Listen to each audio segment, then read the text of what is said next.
Bismillahirrahmanirrahim. Alhamdulillah. Allahumma salli ala sayyidina Muhammad wa ala ali sayyidina Muhammad. Amma ba'd. Kitabul Hikam li Sayyidi Al-Imam Al-Arif Billah Ibn Atta'illah. Hikmah yang ke-9. Qala al-mu'allifu rahimahullahu ta'ala wa nafa'na bihi bi asrarih fid dharain amin. تنوعت أجناس الأعمال بتنوع واردات الأحوال. Tanawa'at bermacam-macam atau beraneka ragam.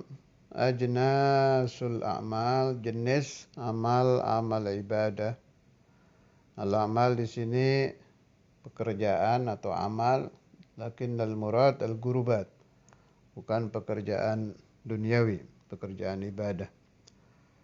Bitanawu'i karena bermacam-macamnya, waridatil ahwal, warid ahwal.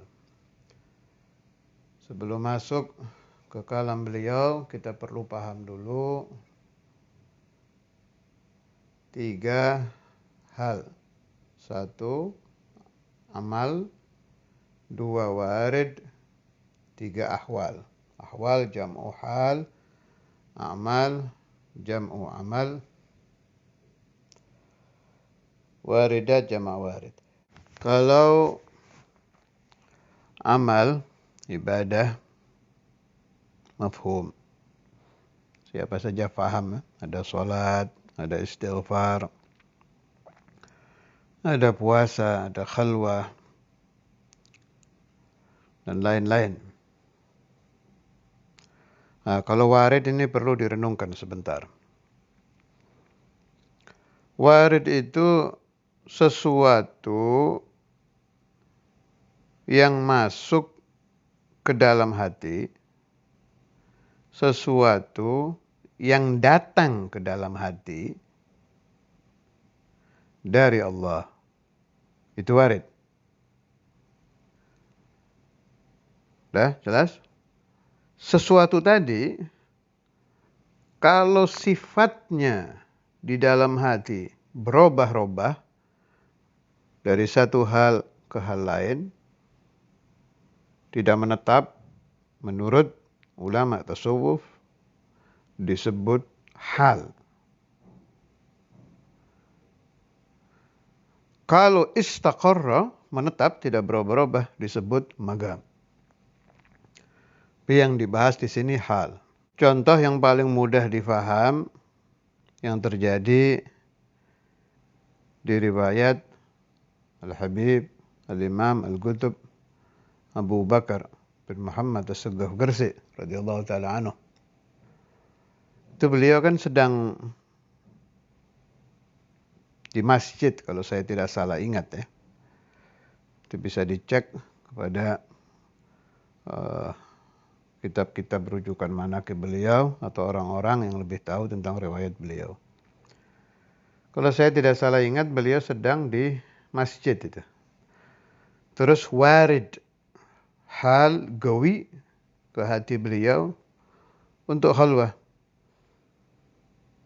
Datang ke hati beliau keinginan kuat,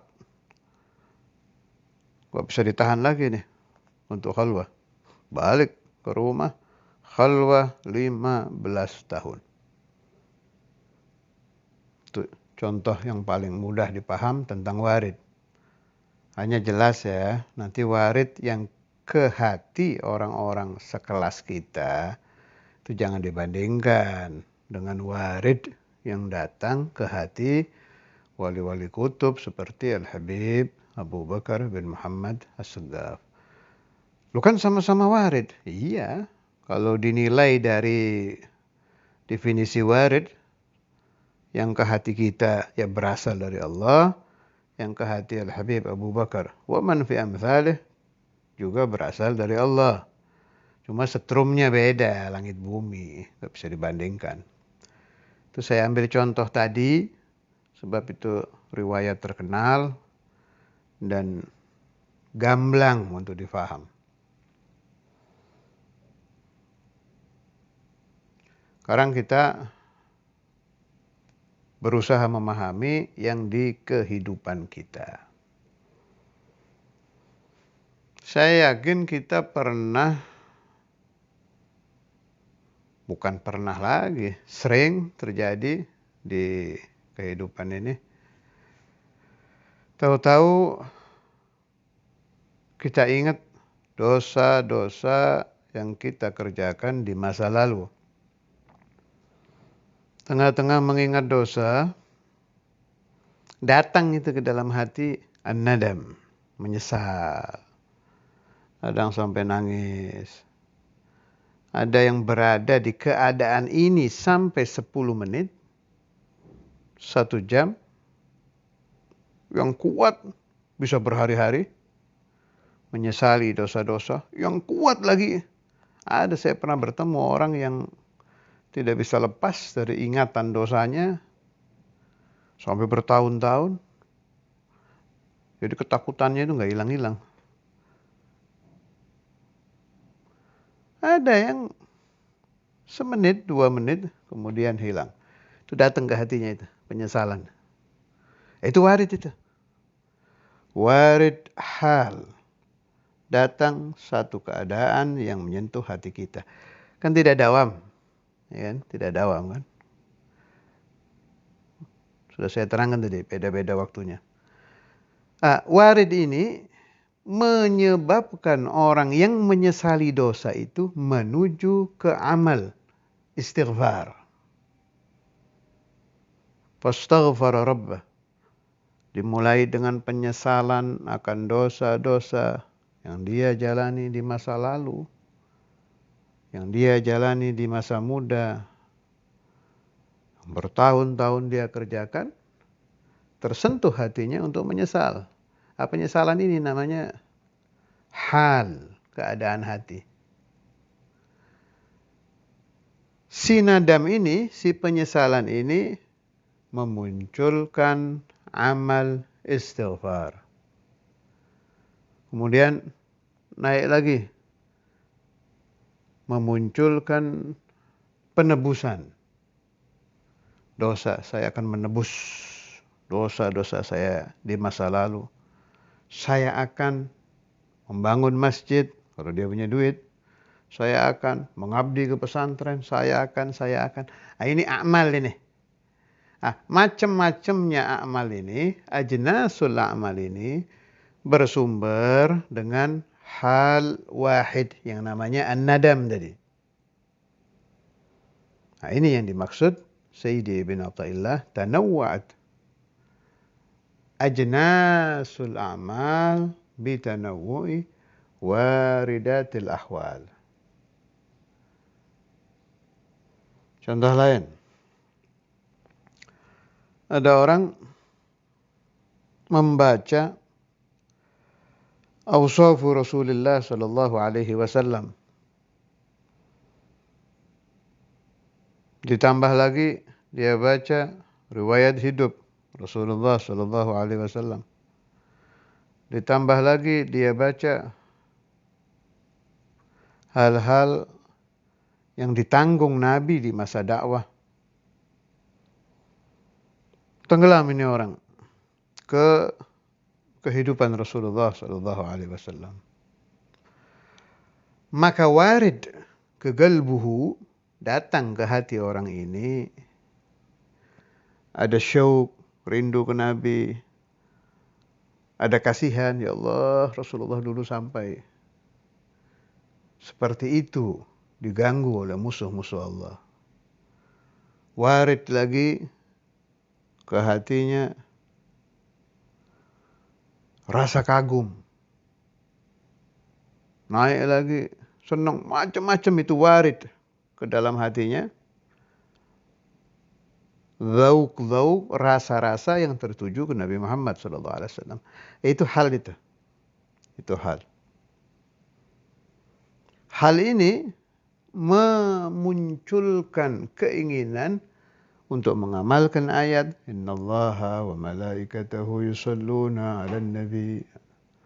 Fasalla, maka membaca sholawat hadzal rajul, orang ini, yang sedang mengalami hal tadi, sholawat ada Nabi Muhammad SAW. Hal memunculkan amal.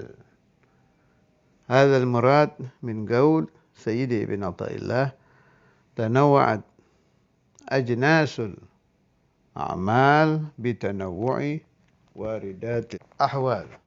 Apa yang dimaksud dengan perbedaan hal dan magam? Kalau hal tidak menetap, kalau magam menetap. Saya tidak akan membahas magam sebab ini sedang pembahasan tentang hal. Itu memang tidak menetap itu. Contoh orang yang sedang yusolli ala Nabi sallallahu alaihi wasallam. Salawat tadi muncul diamalkan oleh dia karena didahului hal tentang Rasulullah sallallahu alaihi wasallam. Nah, tengah-tengah dia baca salawat, yang namanya manusia ya, pikiran itu kan datang segala macam.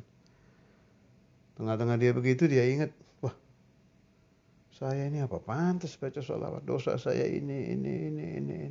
Nangis ya, nangis. Ini sudah pindah ini.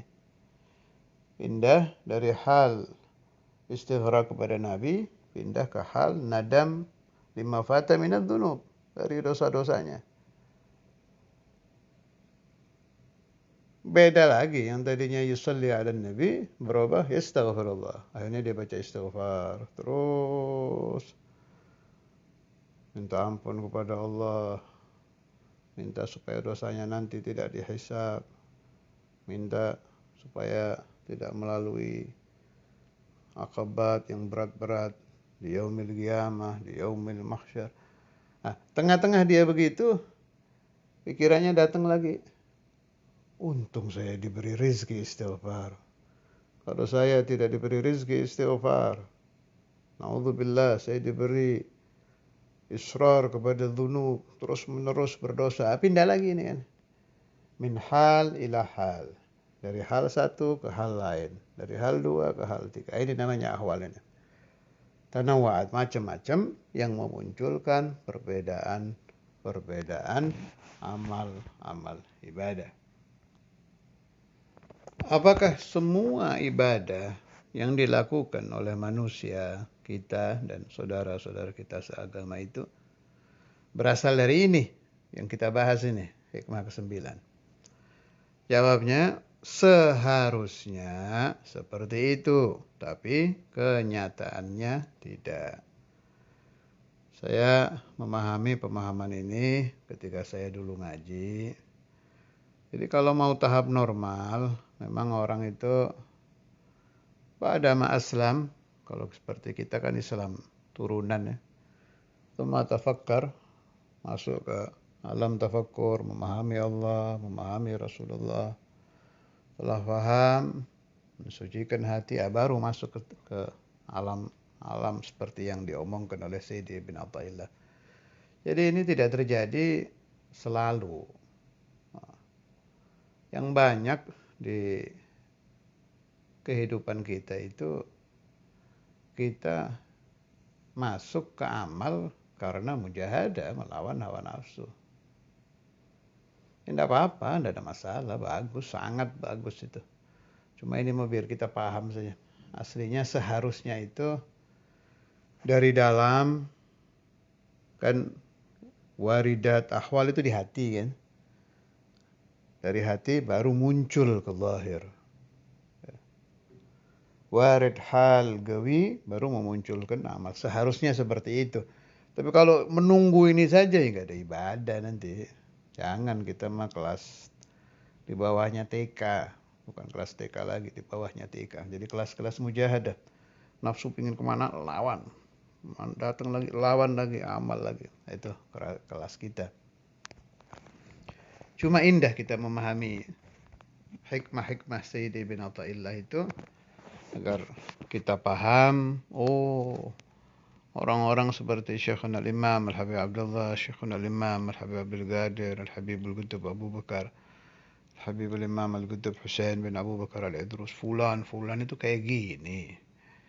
Jadi amal-amal ibadah mereka itu termunculkan karena ada warid ilahi yang masuk ke dalam hati-hati suci beliau.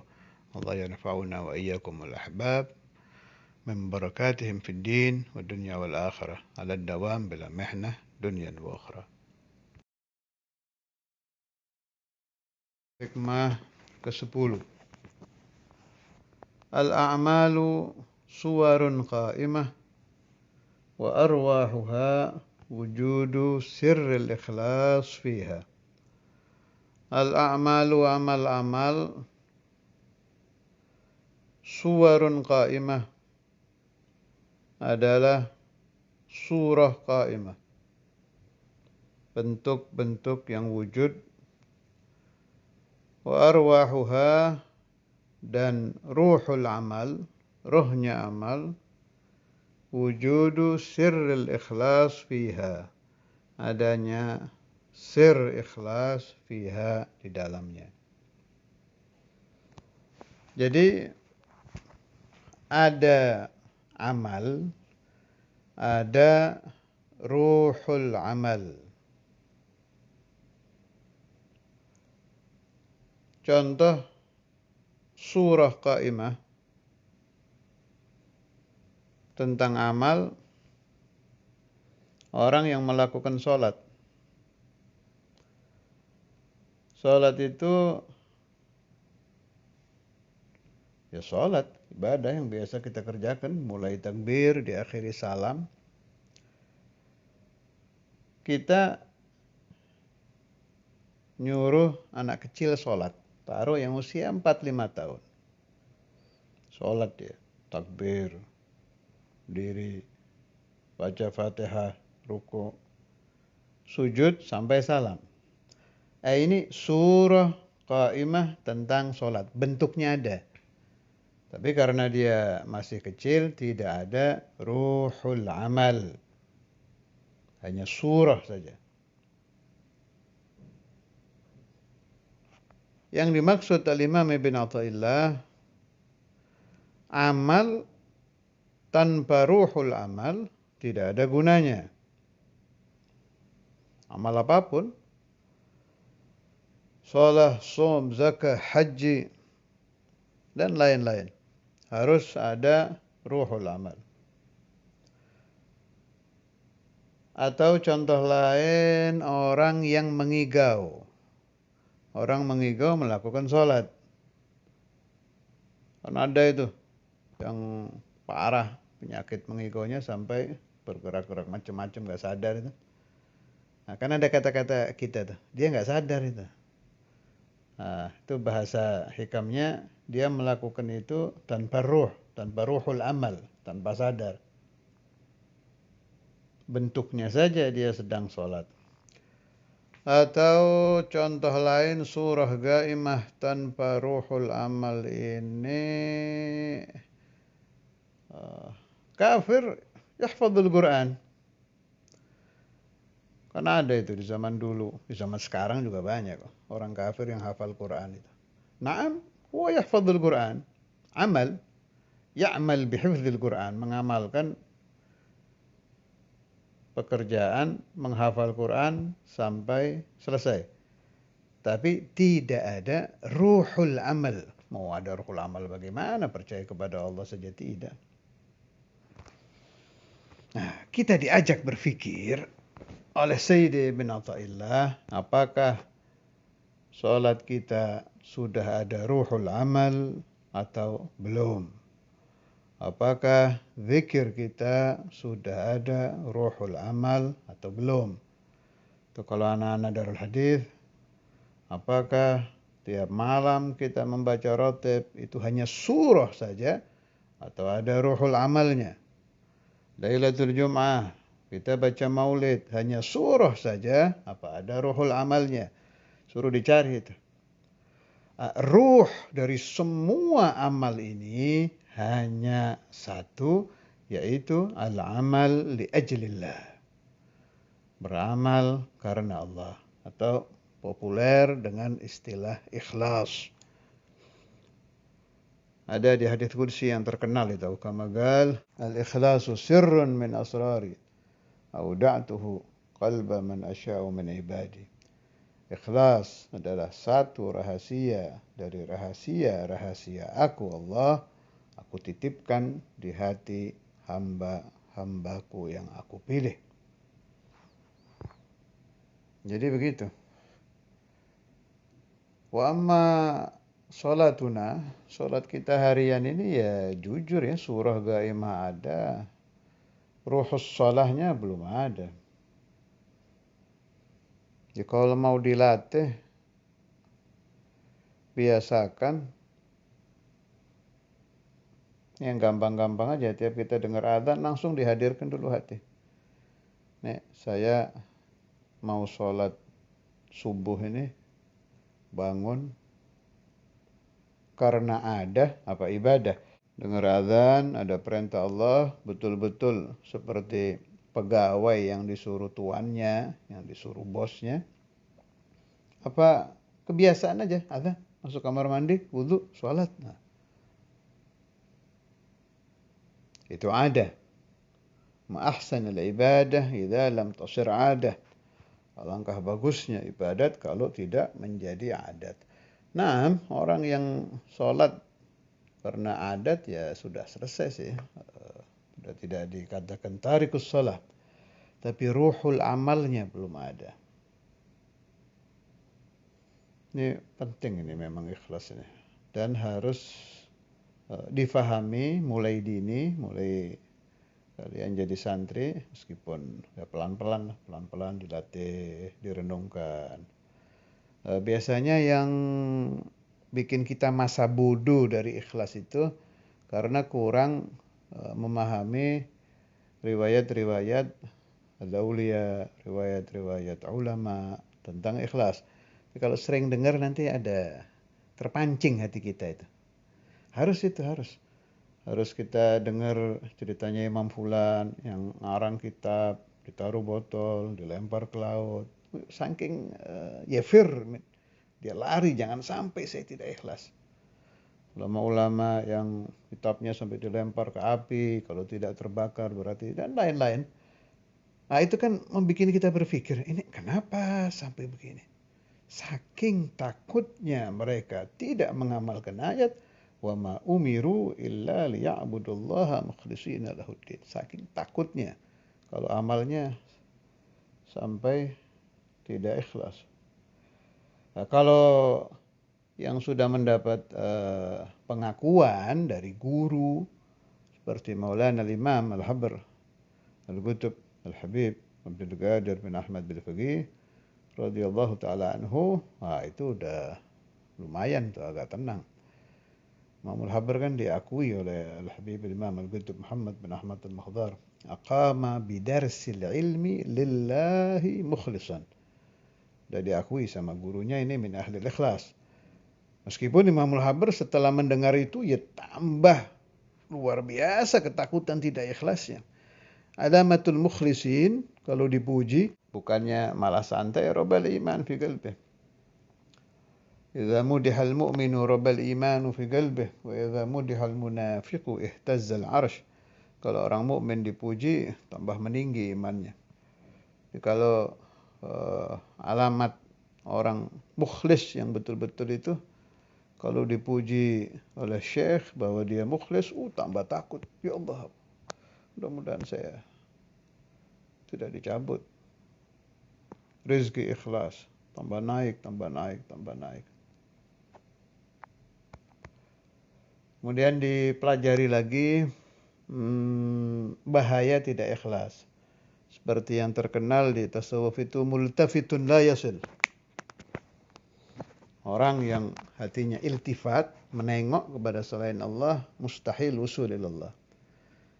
Terkenal itu di tasawuf. Multafit la yasil. Orang yang hatinya iltifat, menengok sedikit saja, ila ghairillah la yasil. Tidak akan sampai kepada Allah. Au la yasil, tidak akan sampai ke nihayatu darajatil usul. Ke akhirnya darajah usul kepada Allah Ta'ala. Itu biasanya as-salik idza sadaqa fi sulukih, atau al-murid idza sadaqa fi iradatihi, kan mulai muncul karomah-karomah itu. Semua itu. Mulai muncul isyraqat qalbiyah, mulai muncul khawariqul 'adah. Nah, itu kalau iltafata, dia nengok hatinya ke situ. Kalau kata guru saya dulu itu, ketika muncul karamat, kemudian iltafat ke situ, berhenti, jadi dukun, jadi ahli hikmah. Bisa ngobatin orang, bisa ini, bisa itu.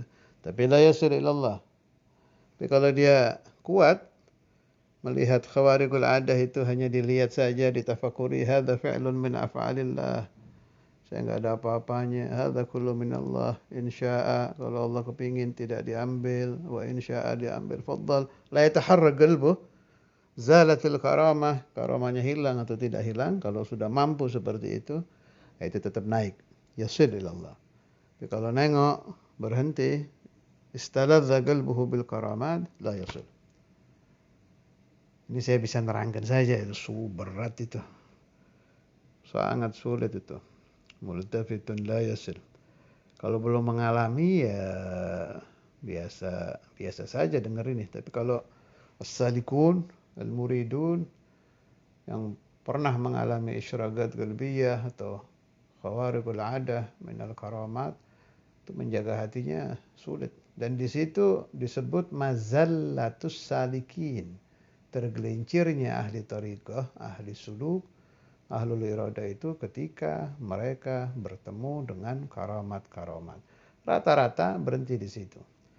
Fasaru min ahlil hikmah. Jadi orang-orang sakti, orang-orang ahlul hikmah. Tapi la yasil ilallah. Nah, kalau kita sering membaca hadis-hadis Rasulullah SAW tentang ikhlas, kemudian direnungkan juga, Rasulullah SAW itu kan mewanti-wanti sahabat pakai hadis terkenal itu, innamal a'malu binniyat. Itu salah satu hadis ikhlas loh itu. Jadi yang dimaksud Rasulullah SAW innamal a'malu binniyat itu ikhlaskan niat kamu li ajlillah. Al-a'mal la budda minan niyyah. Niatnya apa? Li ajlillah. Coba cari aja di kitab-kitab hadis, kitab-kitab hadis maksud saya. Kan pasti ada itu di depannya itu hadis innamal a'malu binniyat. Itu isyarah min Rasulullah SAW ketika beliau mewasiati sahabat. Kalau saya tidak salah ingat itu waktu urusan hijrah ke Madinah. Innamal a'malu binniyat. Itu saking pentingnya ikhlas. Wasahhil al-ikhlas fil a'mali وسائر الأقوال والأحوال والاتباع المصطفى وفقنا ومن حمية حبه فارزقنا.